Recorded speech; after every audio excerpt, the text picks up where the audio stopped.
नमस्कार। तो इस एथिक्स की श्रृंखला में आपका एक बार फिर से सभी का स्वागत है। तो जैसा कि हम पढ़ रहे थे अभी एथिक्स की टर्मिनोलॉजी के बारे में और एथिक्स के बेसिक्स के बारे में, तो उसी को बेसिक को लेकर के हम आगे बढ़ते हैं। तो आगे हमारा जो प्रमुख टॉपिक या मुख्य चर्चा का विषय रहता है वो मूल्य। जैसे इसके पहले की क्लास में हमने एक सामान्य रूप से मूल्य को समझा था और मूल्य और विश्वास और नॉर्म्स ये तीनों चीज क्या होते हैं, इनमें क्या डिफरेंस होता है, उसको डिफरेंशिएट किया था।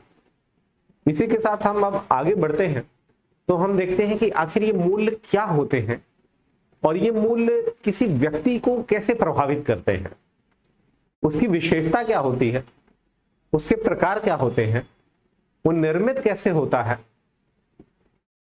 उसके निर्माण में एक परिवार की क्या भूमिका रहती है, एक समाज की क्या भूमिका रहती है, समुदाय की क्या भूमिका रहती है और फिर उसमें परिवर्तन कैसे किया जा सकता है। बहुत ही इंपॉर्टेंट चैप्टर है आपका ये, और इससे पीसीएस में और यूपीएससी में भी दोनों में लगातार आने वाले प्रश्नों की संख्या हमेशा से बनी रही है। तो चलिए आज का हम अपना एजेंडा देख लेते हैं जो देखेंगे। तो सबसे पहले जो हम देखेंगे आज का हमारा एजेंडा है वैल्यूज यानी कि मूल्य।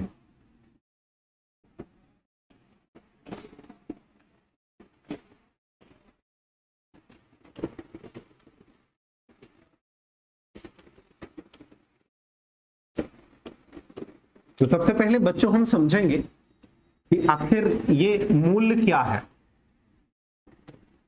मूल्य क्या है,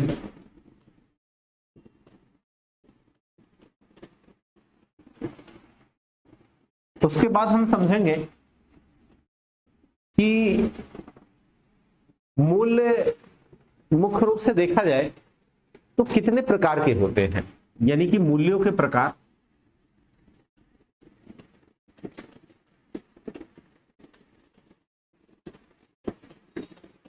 जिसे आप कहते हैं टाइप्स ऑफ वैल्यूज।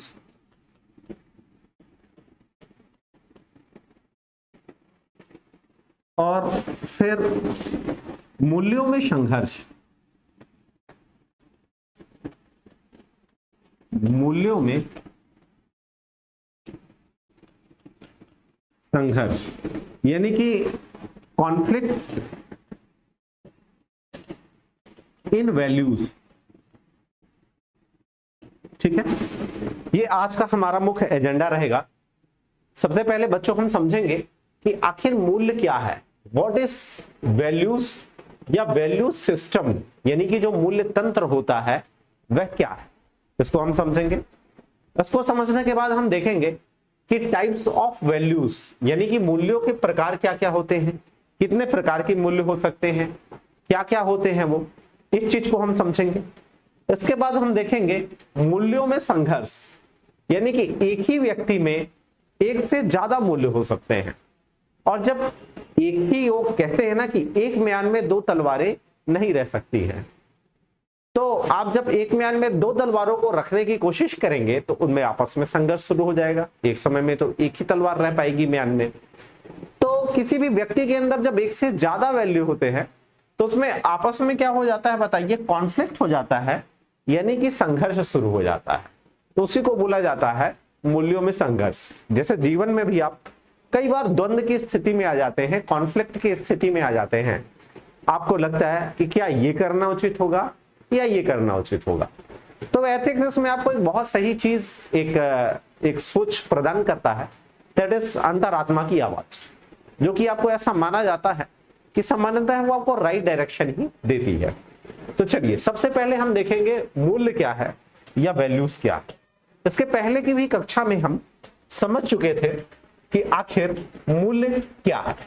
तो मूल्य क्या होता है, अगर इसे आप किताबी भाषा में पढ़ेंगे, अगर आप जो कुछ रेफरेंस जैसे लेक्सिकॉन को जब आप पढ़ते होंगे तो किताबी भाषाओं में सामान्यतः क्या लिखा रहता है कि मूल्य क्या होते हैं बताइए, गहरे नैतिक आदर्श होते हैं।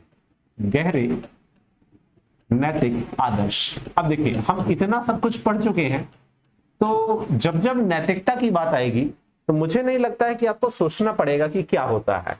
या नैतिक शब्द की बात आएगी तो इसका आशय क्या होता है या मतलब क्या होता है? इसका मतलब होता है कि राइट बिहेवियर या राइट डायरेक्शन, यानी कि वो चीज जो आपको हमेशा राइट बिहेवियर करने के लिए प्रेरित करती है वो क्या होती है? आपकी नैतिकता होती है। तो मूल्य क्या होते हैं? मूल्य आपके गहरे नैतिक आदर्श होते हैं। शब्द में गौर करिएगा, गहरे यानी कि डीप इनसाइट, ठीक है। यानी कि एक तरह से देखा जाए हम इसे डिफाइन करने के लिए बता सकते हैं कि ये आपकी प्रायोरिटीज होते हैं। क्या होते हैं बताइए? ये आपकी प्रायोरिटीज होते हैं, प्रायोरिटी होते हैं। और आपकी प्रायोरिटी क्या होती है? आपकी प्रायोरिटी वो होती है जो आपको सबसे ज्यादा पसंद होती है। यानी कि जो चीज आपको सबसे ज्यादा पसंद है, जिस चीज को आप सबसे ज्यादा लाइक करते हैं, वो आपकी क्या होती है बताइए? प्रायोरिटीज होती है। और वही क्या है बताइए? मूल्य है। या जो वांछित है, वांछित है यानी कि आपकी डिजायर है, यानी कि आप चाहते हैं कि वैसा आपके जीवन में हो, वैसा आपके जीवन में हो, तो वो क्या होता है बताइए? वैल्यूज होता है या मूल्य होता है। जैसा कि आप लोगों ने देखा होगा, कई बार लोग एक सामान्य शब्दों में बोलते हैं, क्या बोलते हैं कि मुझे यार इस चीज की या इस व्यक्ति की या इस वस्तु का मेरे लिए कोई वैल्यू नहीं है या मेरे लिए कोई मूल्य नहीं है। इसका मतलब क्या हुआ? इसका मतलब यह हुआ कि वो चीज आपके लिए कोई इंपॉर्टेंस नहीं रखती है। और कई बार आपने लोगों को सामान्य बोलचाल की भाषा में, सामान्य जनजीवन में यह भी बोलते हुए देखा होगा कि मेरे लिए यार ये चीज बहुत इंपॉर्टेंट है, यानी कि वही चीज उसकी वैल्यू है। जैसे आप लोग सभी विद्यार्थी हैं और विद्यार्थी से आप एक लोक सेवक प्रशिक्षार्थी बनना चाहते हैं, उसके बाद लोक सेवक बनना चाहते हैं। तो अगर आपके जीवन में लोक सेवक बनना या एक आईएएस या एसडीएम बनना आपके जीवन में सबसे इंपॉर्टेंस रखेगा, तो आप सारी चीजों को भूल करके दिन रात उसको पाने के लिए लग जाएंगे। यानी आपके अंदर उसको पाने के लिए, उस पद को पाने के लिए वैल्यूज बहुत स्ट्रांग हो चुके हैं। तो उसको आप अपने जीवन में घटित होते देखना चाहते हैं, आप चाहते हैं कि वो आप बने। उसके लिए आप क्या है बताइए? दिन रात मेहनत करेंगे। यानी कि जो वैल्यूज होते हैं, एक तरह से हम कह सकते हैं कि आपका कंट्रोल सिस्टम होते हैं जो आपको कंट्रोल करते हैं, क्योंकि ये आपकी प्रायोरिटीज होते हैं, ये आपके जीवन में सबसे महत्वपूर्ण होते हैं। आप इन्हें अपने जीवन में घटित होने देखना चाहते हैं। आपके ये जीवन को एक तरह से हाईजैक कर लेते हैं और हाईजैक करके उसी चीज को करने के लिए लगातार क्या करते हैं बताइए? प्रेरणा देते हैं। तो ये क्या होते हैं बताइए? वैल्यूज। एक शब्द में मैं बोलूं तो आपकी जो प्रायोरिटीज होती है वही क्या होती है? आपकी वैल्यूज होती है, ठीक है। चलिए अब हम आगे बढ़ते हैं, तो देखते हैं कि आखिर इसका महत्व क्या है। ये जो वैल्यूज है, जो हमारा दूसरा एजेंडा है कि इंपॉर्टेंस ऑफ वैल्यूज।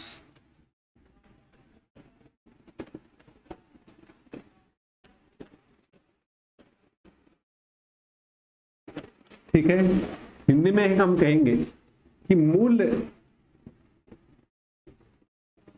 के महत्व या प्रभाव। आखिर मूल्य आपके जीवन में क्या महत्व डालते हैं या क्या प्रभाव रखते हैं? तो जैसे समझिएगा, इसे हम बहुत अच्छे एग्जांपल से समझते हैं। ये क्या हो गया बताइए? रिमोट कंट्रोल हो गया, ठीक है। ये क्या हो गया? रिमोट कंट्रोल हो गया, ठीक है। अब इस रिमोट कंट्रोल में, ठीक है, क्या है बताइए? वैल्यूज है। इस रिमोट कंट्रोल में क्या है बताइए? वैल्यूज है, ठीक है। और यहां पे हो गए आप, हंसते हुए, मुस्कुराते हुए। और अब ये जो आप हैं, ठीक है, तो आपके लिए वैल्यूज क्या होते हैं?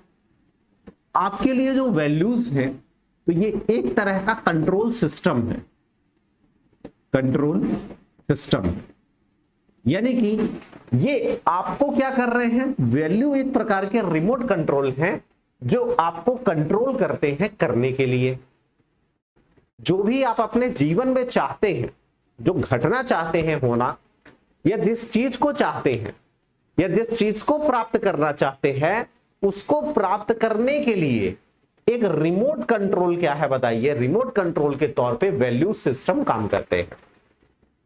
अब इसको जैसे हम उदाहरण से समझेंगे, यानी वैल्यू आपके जीवन में एक तरह का रिमोट कंट्रोल है जो आपको उस चीज को करने के लिए गाइड करता है जो चीज आप अपने जीवन में होना चाहते हैं।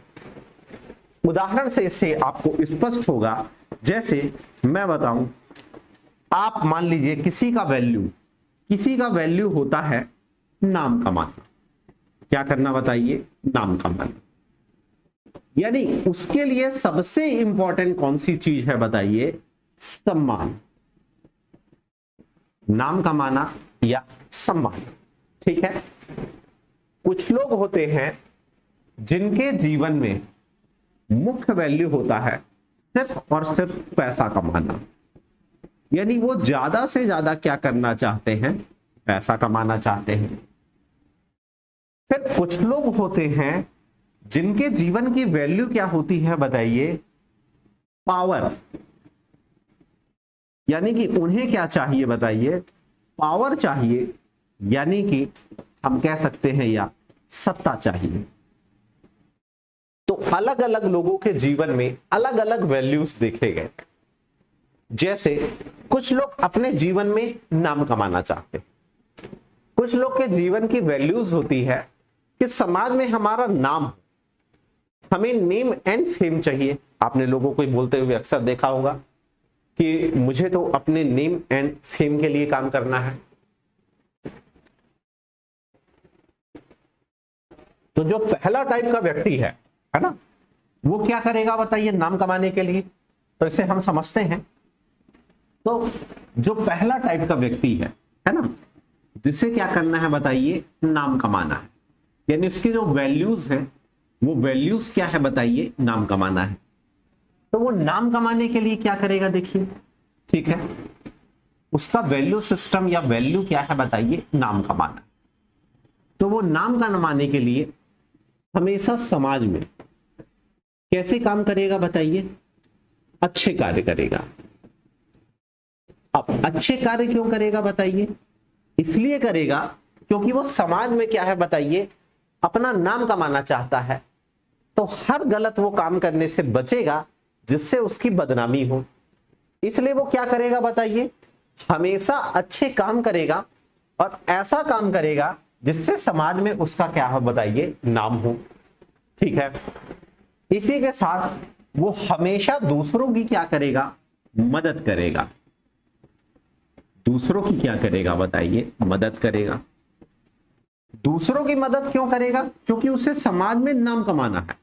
और समाज में कैसे लोगों का नाम होता है, जो स्वहित नहीं बल्कि परहित के लिए जीते हैं। कई लोग तो आपको बोलते हुए मिलेंगे कि मैं परहित के लिए जी रहा हूं, लेकिन वो सिर्फ एक दिखावा या छलावा होता है, वो जीते सिर्फ अपने लिए हैं। तो जिसे समाज में जिसका वैल्यू क्या होगा, नाम कमाना, तो वो हमेशा दूसरों की मदद करेगा, हेल्पिंग नेचर का होगा। दूसरों की मदद इसलिए करेगा ताकि उसका समाज में क्या हो बताइए, अच्छा नाम हो। ये ऐसा क्यों कर रहा है, क्योंकि उसका जो वैल्यू जो है, वैल्यू उसका क्या है, नाम नामक वो जो रिमोट कंट्रोल है, उसकी एक बटन उसे कह रही है कि तुम दूसरों की मदद करो, इससे तुम्हारा समाज में नाम होगा। एक बटन कह रही है कि तुम समाज में अच्छे कार्य करो। यानी कि ये वैल्यू हो गई, और वैल्यू का ये जो रिमोट कंट्रोल है वो उसे अलग अलग कार्य करने के लिए, अच्छे कार्य करने के लिए हमेशा क्या करेगा, प्रेरित करेगा। ठीक है। उसके बाद हम दूसरा उदाहरण से इसे समझते हैं। तो दूसरा उदाहरण हमने लिया था, जैसे किसी के जीवन की वैल्यू क्या है बताइए, पैसा रुपया कमाना, यानी कि पैसा कमाना। वर्तमान समय में देखें तो मैक्सिमम लोगों की यही क्या है बताइए, रिक्वायरमेंट। इसके लिए वो लोग किसी भी तरह से अनैतिक, लोगों के भविष्य से खिलवाड़, टाइम पास और किसी भी हद तक गुजरने के लिए तैयार है। तो जैसे हम देखें कि पैसा कमाना अगर किसी के जीवन का क्या है बताइए, वैल्यू है। ये क्या है बताइए, वैल्यू है। तो इसका ये जो रिमोट कंट्रोल है उसे कुछ कुछ करने के लिए क्या करेगा, प्रेरित करेगा। जैसे किस चीज के लिए प्रेरित करेगा, पैसा अगर किसी को कमाना है तो वो दिन रात बस यही सोचता रहेगा कि कैसे मैं ज्यादा से ज्यादा पैसा कमाऊं, कैसे मैं क्या चीजें करूं जिससे मुझे पैसा मिले, तो दिन रात वो इसी के बारे में सोचेगा। तो पहली चीज तो वो क्या रहेगा बताइए, है ना, पहली चीज वो क्या हो जाएगा बताइए, कैसा व्यक्ति हो जाएगा, तो वो हो जाएगा आपका अनुशासित हो जाएगा।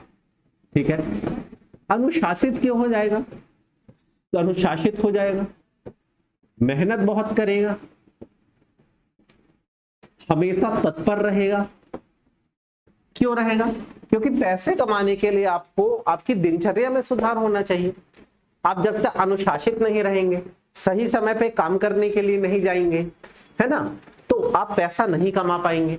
यानी कि ये हमेशा उसे इसका जो मतलब वैल्यू सिस्टम है वो प्रेरित करेगा किसके लिए, अनुशासन के लिए, मेहनत के लिए, तत्पर के लिए, श्रम के लिए।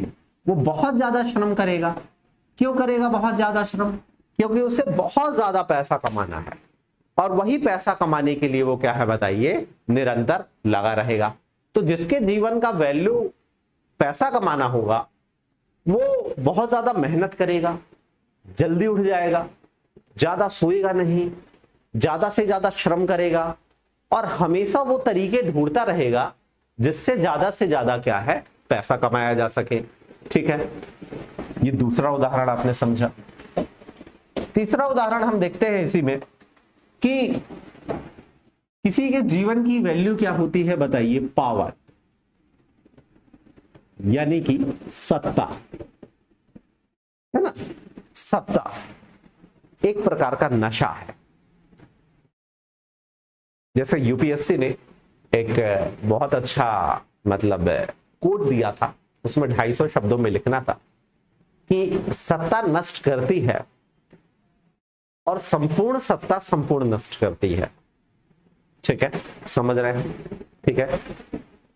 यानी कि जो पावर रहता है आपको क्या करता है बताइए, करप्ट करता है, और एब्सोल्यूट पावर आपको क्या करता है, एब्सोल्यूट करप्ट करता है। इसका आशय क्या हुआ, मतलब जब आपके पास पावर आएगा तो धीरे धीरे क्या होगा, आप करप्ट होना शुरू कर देंगे, और जब आपके पास फुल पावर आ जाएगा आप फुल करप्ट होना शुरू कर देंगे। समय समय पे आपने पॉलिटिकल साइंस में या हमारे हिस्ट्री में इसके उदाहरण देखे। जैसे हम देखे, the best example is Indira Gandhi. शुरू में उनके पास पावर आया, बाद में वो पावर यानी सत्ता उस चरम पे ले गई जिसने इमरजेंसी भी लाई है। ठीक है, तो इस प्रकार से जिस व्यक्ति को पावर चाहिए होता है वो ये नहीं देखता है कि काम सही है या गलत है, नैतिक है या अनैतिक है, वो बस पावर चाहता है और सत्ता को प्राप्त करना चाहता है, और उस सत्ता को प्राप्त करने के लिए अगर उसे अनैतिक भी करना हो तो वो अनैतिक भी करने के लिए क्या हो जाता है, तैयार हो जाता है। यानी कि यहां ये फर्क नहीं पड़ता है कि वो जो कार्य होगा वो नैतिक होगा यानी कि सही होगा या अनैतिक होगा यानी कि गलत होगा, बस वो क्या कर देगा बताइए, उसे कर देगा। यानी कि पावर यानी कि जो सत्ता होती है वो उसको पाने के लिए कुछ भी करने के लिए तैयार हो जाता है, यहां तक कि उसे प्राप्त करने के लिए अगर उसे हिंसा भी करना पड़े तो उस हिंसा को करने के लिए भी वो उतारू हो जाता है।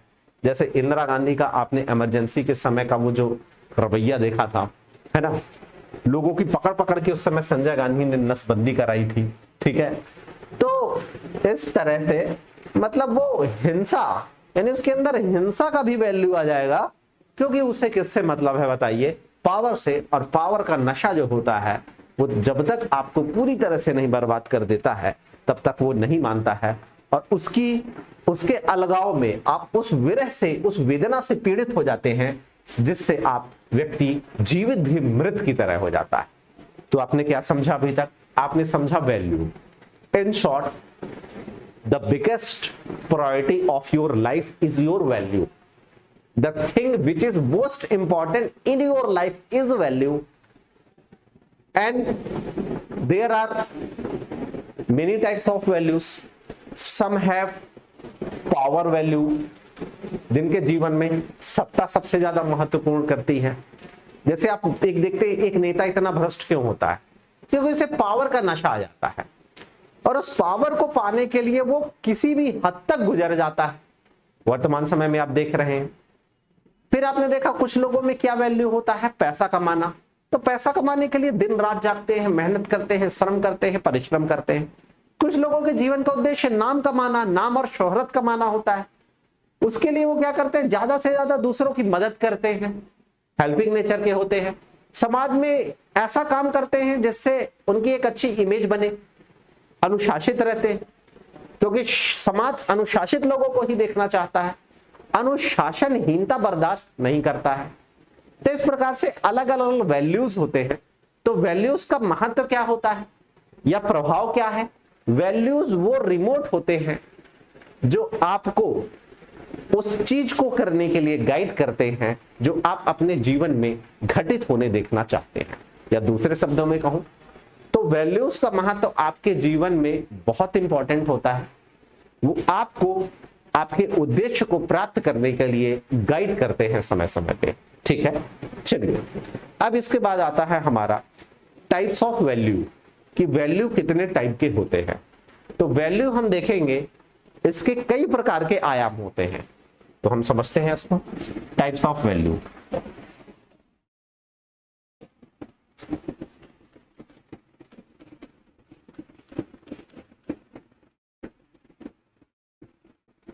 जैसे एक होता है आपका कल्चरल वैल्यू,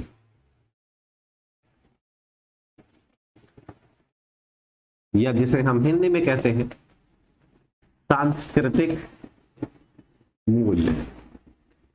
अब ये सांस्कृतिक मूल्य कहां से आता है? तो ये सांस्कृतिक मूल्य आपके जीवन में समाज से आता है, यानी कि समाज जैसा उसका रहन सहन होता है, जैसा उसका खान पान होता है, जैसे उस समाज में रहने वाले लोगों की आदतें होती हैं, जैसे उस समाज में रहने वाले लोगों के व्यवहार होते हैं। जैसे मैंने कल बताया था आप लोगों को, भारतीय समाज की अगर हम सांस्कृतिक विविधता की बात करें या इसके आदत या व्यवहार की हम बात करें तो अतिथि देवो भव, वसुधैव कुटुंबकम, इस तरह की भावना है। तो इस तरह की समाज में, यानी भारतीय समाज के परिप्रेक्ष्य में हम देखें तो इस तरह की आदतें या इस तरह का रहन सहन की अतिथि को देवता की तरह देवतुल्य मानना, इस तरह की चीजें होंगी तो वो कहाँ कहलाएंगे बताइए? उस समाज के सांस्कृतिक मूल्य कहलाएंगे या सांस्कृतिक मूल्य कहलाएंगे। ठीक है, फिर एक होता है आपका सामाजिक वैल्यू। ठीक है, सामाजिक मूल्य, या जिसे हम इंग्लिश में कहेंगे सोशल वैल्यू।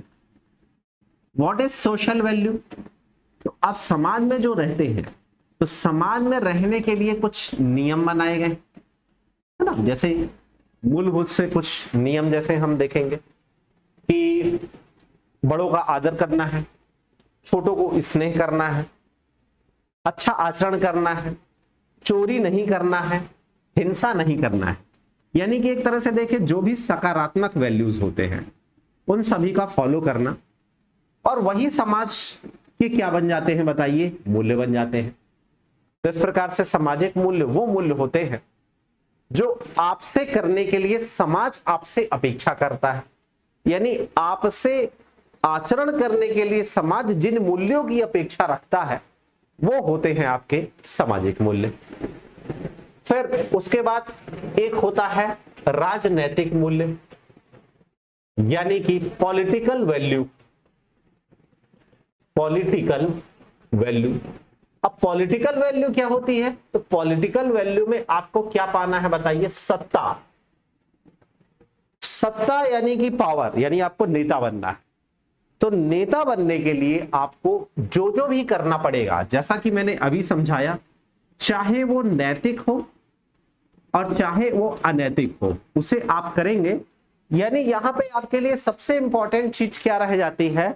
सिर्फ सत्ता को प्राप्त करना सबसे इंपॉर्टेंट रह जाता है। और इस उद्देश्य से आप अगर जब कार्य करना शुरू कर देते हैं तो वह आपका क्या कहलाएगा बताइए? राजनैतिक मूल्य कहलाएगा। फिर राजनैतिक मूल्य के बाद आप देखेंगे तो एक होता है आपका आर्थिक मूल्य। आर्थिक मूल्य यानी कि फाइनेंशियल वैल्यू, फाइनेंशियल वैल्यू यानी आपके जीवन में जब सबसे ज्यादा इंपॉर्टेंट रुपया हो, ना बीवी ना बच्चा ना बाप बड़ा ना मैया, भैया सबसे बड़ा रुपया। तो जब रुपया आपके लिए सबसे बड़ा बन जाए, जब पैसा आपके लिए सबसे बड़ा बन जाए, तो वो मूल्य क्या कहलाएगा बच्चों? आर्थिक मूल्य कहलाएगा। ठीक है। फिर इसके बाद एक मूल्य होता है, मतलब बहुत डाइवर्सिटी है मूल्य की, ये व्यक्तिगत भी हो सकता है और पर्टिकुलर किसी समुदाय या संगठन का भी हो सकता है। अब एक मूल्य होता है आपका, बताइए, पर्यावरणीय मूल्य, एनवायरमेंटल वैल्यूज। जब आपके लिए पर्यावरण बहुत इंपॉर्टेंट बन जाए, पेड़ लगाना बहुत इंपॉर्टेंट बन जाए, वातावरण को स्वच्छ रखना बहुत इंपॉर्टेंट बन जाए, जब आपके अंदर यह भावना आ जाए कि मुझे पेड़ ही लगाना है, जैसे कई लोग आप देखिए अभी हाल ही में पूर्वोत्तर के राज्य में फॉरेस्टमैन, उन्होंने पूरा का पूरा जंगल लगा डाला। तो जब आपके जीवन में यह मूल्य इंपॉर्टेंट हो जाए तो वो मूल्य क्या कहलाएगा बताइए? पर्यावरण मूल्य। जब आपका वनों का, पेड़ पौधों के प्रति जब लगाव हो जाए और वो लगाव बहुत ही ज्यादा क्या है बताइए? इंपॉर्टेंट बन जाए, तो उसे क्या कहेंगे बताइए? हम पर्यावरणीय मूल्य कहेंगे। ठीक है, आया समझ में? इसके बाद कुछ मूल्य व्यक्तिगत भी हो सकते हैं, जैसे कि जिनकी अभी मैंने शुरू में चर्चा की कि मूल्यों का क्या प्रभाव पड़ता है। तो मूल्यों का प्रभाव तो व्यक्ति के जीवन में पड़ता है, व्यक्तिगत तौर पे पड़ता है। तो कुछ जो मूल्य होते हैं वो आपके क्या होते हैं बताइए? व्यक्तिगत भी हो सकते हैं। अब व्यक्तिगत मूल्य क्या क्या हो सकते हैं? तो व्यक्तिगत मूल्य में किसी भी व्यक्ति का मूल्य पैसा कमाना हो सकता है, किसी का मूल्य नाम कमाना हो सकता है, किसी का मूल्य सत्ता कमाना हो सकता है, किसी का मूल्य सेवा का हो सकता है, उसके अंदर करुणा होगी तो ज्यादा से ज्यादा लोगों का क्या करेगा बताइए? वो सेवा करेगा। जब किसी व्यक्ति के अंदर करुणा का भाव हो जाता है तब साईं का जन्म होता है।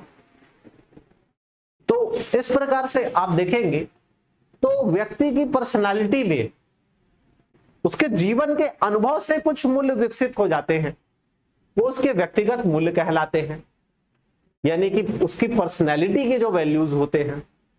तो इस प्रकार से आप देखेंगे कई प्रकार के क्या होते हैं बताइए? वैल्यूज होते हैं। ठीक है। किसी के, अच्छा, अब ये सकारात्मक भी होते हैं, नकारात्मक भी होते हैं। किसी के जीवन का वैल्यू हिंसा भी हो सकता है। अगर ऐसे परिवार में रह रहा है जहां आए दिन उठा पटक, लड़ाई मारकाट, लोग एक दूसरे की बुराई करते हैं दिन भर, परिवार में कलह क्लेश मची रहती है, चिल्ला चौट मचा रहता है, तो उसके जीवन में कैसी जन्म ले लेती है? हिंसा का मूल्य जन्म ले लेता है, क्योंकि वैसे परिवेश में रह रहा है जहां दिन रात हिंसा हो रही है। तो इस प्रकार से जो मूल्य होते हैं पॉजिटिव भी होते हैं, नेगेटिव भी होते हैं। ठीक है। इतने टाइप के आयामों में आप वैल्यूज को क्या कर सकते हैं? देख सकते हैं, समझ सकते हैं या कवर कर सकते हैं। अब बात आती है कि इनमें कॉन्फ्लिक्ट कब हो जाता है। ठीक है, उसको हम समझते हैं। तो अब हम देखते हैं कॉन्फ्लिक्ट इन वैल्यूज। ठीक है, मूल्यों में संघर्ष।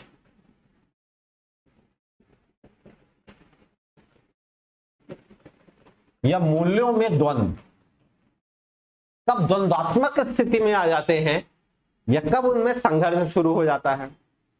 तो जैसे देखिए कोई व्यक्ति है, अब इसकी एक पर्सनैलिटी होगी, यानी कि व्यक्तित्व होगा, और इसका जो आपका व्यक्तित्व है, ठीक है, तो इसका व्यक्तित्व कुछ मूल्यों से मिलकर के बना होगा।